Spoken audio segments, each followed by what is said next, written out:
लौट गए नहीं डीएम साहब।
तीन दिसंबर राजेंद्र बाबू का जन्मदिन है और राजेंद्र बाबू की जयंती मनाई जाती है यहाँ प्रत्येक साल। और प्रत्येक साल प्रशासन के तरफ से भी जयंती मनाई जाती है। प्रशासन का समय 9 बजे था, लेकिन प्रशासन 8:30 बजे आकर माल्यार्पण करके चला गया। अब हमारे जितने गणमान्य नेता लोग हैं और जितने जनप्रतिनिधि हैं, देशभक्त हैं या राजेंद्र बाबू से जो प्रेम रखने वाले हैं, वो सब लोग अब आएंगे। दिन भर माल्यार्पण का कार्यक्रम यहाँ चलता है और दिन भर चलेगा। हमारे पूर्व राज्यसभा सांसद RK सिन्हा जी भी आज 2 बजे आने वाले हैं और 2 बजे वो भी आकर के माल्यार्पण करेंगे। और जितने हमारे ज़िला के या जितने क्षेत्र की जनता है या सिवान के जिलावासी हैं, वो सभी लोग आकर के आज माल्यार्पण करेंगे। बड़ी उदासीनता जैसी दिख रही है। उदासीनता जैसी दिख रही है कि समय दिया गया था प्रशासन के तरफ से 9 बजे और सभी गांव जवार के लोग आए 9 बजे, तो आए तो डीएम साहब माला पहना करके 8:30 बजे चले गए। कौन कौन आए थे जिला से अधिकारी? जिला से सभी अधिकारी लोग आए थे। डीएम साहब आए थे, DDC साहब आए थे, SP साहब आए थे, SDPO साहब आए थे, प्रखंड विकास पदाधिकारी आए थे, अंचलाधिकारी आए थे। प्रशासन के तरफ से सभी प्रशासनिक लोग आकर के और 8:30 बजे माला पहना कर चले गए। जीरादेई महोत्सव की शुरुआत पिछले बार इस सरकार में हुई थी, यहाँ पर अनेक कार्यक्रम हुए थे, रंगारंग कार्यक्रम भी हुआ था अनेक प्रकार के, लेकिन इस बार दिखाई नहीं दे रहा। जीरादेई महोत्सव का जो कार्यक्रम हुआ था वो 3 दिसंबर को नहीं हुआ था। 3 दिसंबर के बाद सुरवल ग्राम में वहाँ पर ज़्यादा जगह था, तो वहाँ पर वो कार्यक्रम हुआ था।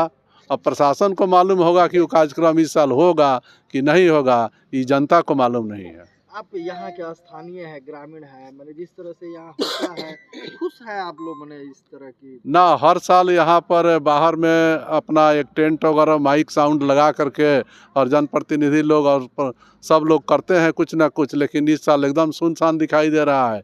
किसी की तरफ से कोई कार्यक्रम नहीं हो रहा है। और स्थानीय जनप्रतिनिधि कितना रुचि लेते हैं यहाँ? स्थानीय जनप्रतिनिधि भी अपना एक फॉर्मेलिटी अपना पूरा करते हैं। जैसे प्रशासन करता है वैसे स्थानीय प्रतिनिधि भी करता है, क्योंकि जब तक प्रशासन नहीं चाहेगा और हमारी जो सरकार है वो सरकार, वर्तमान सरकार वो नहीं चाहेगी, तब तक स्थानीय लोग क्या करेंगे। परिचय बता दीजिए।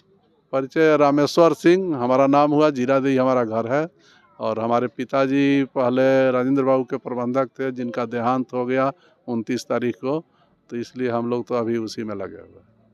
राजेश्वर भैया अभी बोले हैं कि इतनी उदासीनता तो पिछले हमारा उम्र हो गया 35-36 साल, और इतनी उदासीनता तो कभी देखने को ही नहीं मिली। और यहाँ लाइन लगा रहता था बच्चों का, राजेंद्र हाई स्कूल से लेकर, और अनेक गणमान्य लोग यहाँ आते थे। फुटबॉल का मैच का कार्यक्रम होता था, जिला जवार में लोग जानता था कि 3 दिसंबर को राजेंद्र बाबू के जयंती के उपलक्ष्य में महेंद्र उच्च विद्यालय पे फुटबॉल का कार्यक्रम होता। बहुत दूर दूर से लोग आते थे फुटबॉल देखने के लिए। और इस फुटबॉल कार्यक्रम के चलते या चाहे जो भी हो, मतलब यहाँ भीड़ दिखाई देती है। अभी देखिए ना, कोई नहीं दिखाई दे रहा है। यहीं एक कोई कार्यक्रम किसी मंत्री विधायक के घर का हो तो वहाँ देखिए कितने लोग अपना प्रेजेंट देने के लिए खड़े रहते हैं कि हमको अध्यक्ष साहब देख लें, हमको ये देख लें, अभी मंत्री जी नहीं देखे हैं।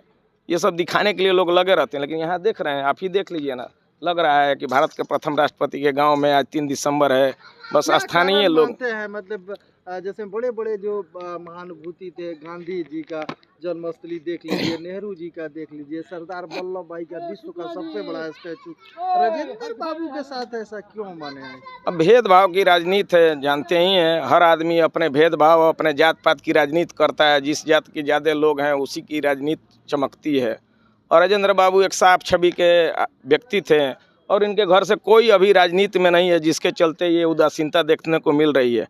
अगर इनके यहाँ भी कोई रहता राजनीति में, उस तरह का पकड़ बनाए रहता, अभी तक चलते रहता राजनीति वर्चस्व, तो आप यहाँ की दशा देखते वो आपको कहने की ज़रूरत नहीं पड़ती। ऑटोमेटिक लोग यहाँ आने शुरू हो जाते हैं, क्योंकि चलना है राजेंद्र बाबू के यहाँ पर, फलाना मंत्री के यहाँ जाना है, इसलिए यहाँ उदासीनता। मेरा नाम चंदन कुमार हुआ, ग्राम जामापुर, पैक्स अध्यक्ष हैं। देश के महान स्वतंत्रता सेनानी, देश के प्रथम राष्ट्रपति डॉक्टर राजेंद्र प्रसाद की 140वीं जयंती है। उस पर बिहार सरकार के तरफ से जिला प्रशासन जो है माल्यार्पण किया और विभिन्न जिले के सभी दल के जनप्रतिनिधिगण, नेतागण आकर माल्यार्पण कर रहे हैं। उदासीना थोड़ा मौसम के लेकर है और जिस तरह से प्रशासन जो है समय से बिफोर ही यहाँ पर माल्यार्पण कर दिया है, जिसके चलते लोगों में दुख व्यक्त ग्रामीण द्वारा है। आप जदयू के बड़े नेता हैं, जदयू के यहाँ पर सांसद हैं, कई विधायक जदयू के हैं, बीजेपी से गठबंधन है उनके विधायक हैं, क्यों जीरा नहीं सभी लोग नहीं ऐसा कुछ, बट ऐसा नहीं है। माननीय स्वास्थ्य मंत्री आदरणीय श्री मंगल पांडे जी भी आ रहे हैं, हम लोग के पार्टी के गठबंधन के नेता आर.के. सिन्हा जी पूर्व माननीय सांसद भी आ रहे हैं, सभी स्थानीय विधायक जी भी आ रहे हैं, माननीय सांसद जी भी आ रहे हैं, सभी लोग आ रहे हैं। और अभी तो सुबह का टाइम है, अब तो शुरू हुआ है, सभी लोग आएंगे सुबह से लेकर शाम तक ले कार्यक्रम। लगता है यहाँ के सबसे पहले कि आप यहाँ के स्थानीय हैं, जदयू के बड़े नेता हैं, तो कभी ऐसा लगता है विचार कि जो बिहार के मुखिया है श्री नीतीश कुमार जी, वो आए और राजेंद्र बाबू को माल्यार्पण करें? नहीं होना चाहिए। हम लोग को तो सोच है कि देश के आदरणीय प्रधानमंत्री श्री नरेंद्र मोदी जी आकर 3 दिसंबर के दिन माल्यार्पण करें, इसके लिए हम लोग को खुशी होगा। माननीय मुख्यमंत्री जी तो आए हैं, अब तो हम लोग का जीरादेई के क्षेत्र के लोगों का एक ही आशा है और विश्वास है कि देश के आदरणीय प्रधानमंत्री जी भी आकर माल्यार्पण करें। एक बार क्या संदेश देंगे जीरादेई वासियों को जन्मदिन के अवसर पर?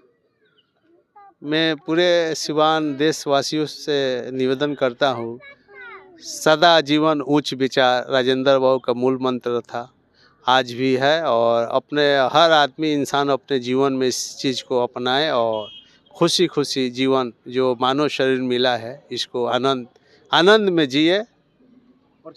लाल बहादुर प्रसाद, जीरादेई।